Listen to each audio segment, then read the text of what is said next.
తిరుపతి జిల్లా railway code నియోజకవర్గంలోని 5 మండలాల్లో రైతాంగం బొప్పాయి రైతులు 1200 ఎకరాల్లో సాగు చేస్తూ ఉన్నారు.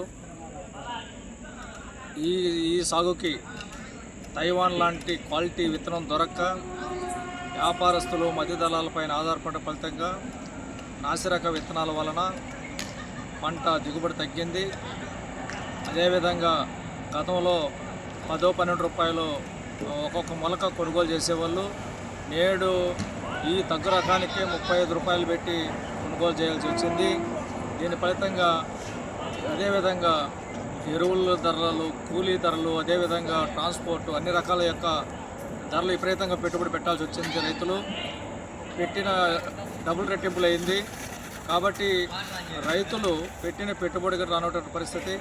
బొప్పాయికి మంచి డిమాండ్ ఉంది, అంతర్జాతీయంగా ఉంది, ఇతర రాష్ట్రాల్లో డిమాండ్ ఉంది.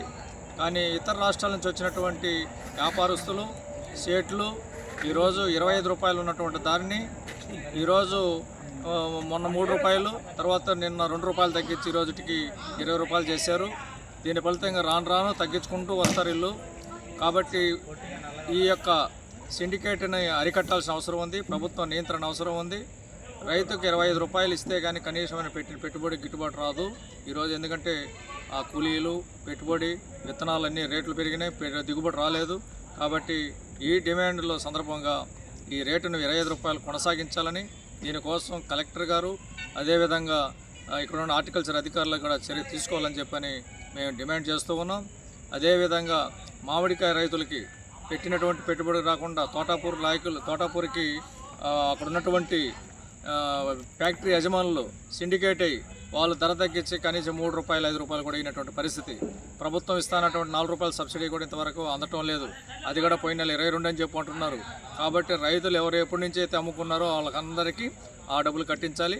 అదేవిధంగా ఈ యొక్క బొప్పాయి రైతులు అన్యాయం జరగకుండా అదేవిధంగా వీళ్ళకి న్యాయం చేయాలని చెప్పని వాళ్ళు చేసేటువంటి వాళ్ళ ఐక్యతగా ఈ హక్కుల కోసం, ఈ ధర నిలకడ కోసం, గిట్టుబాటు ధర కోసం సిఐటియు ఆంధ్రప్రదేశ్ రైతు సంఘం గట్టిగా ఫైట్ చేస్తుందని చెప్పని, కాబట్టి రైతులందరూ కూడా ఐక్యంగా ఉండాలని ఈ యొక్క సిండికేట్ని, ఈ యొక్క మధ్య దళాలని, వ్యాపారస్తులపైన ఐక్యంగా రైతాంగం ఐక్యమై పోరాటం చేయాలని చెప్పని కోరుచున్నాం.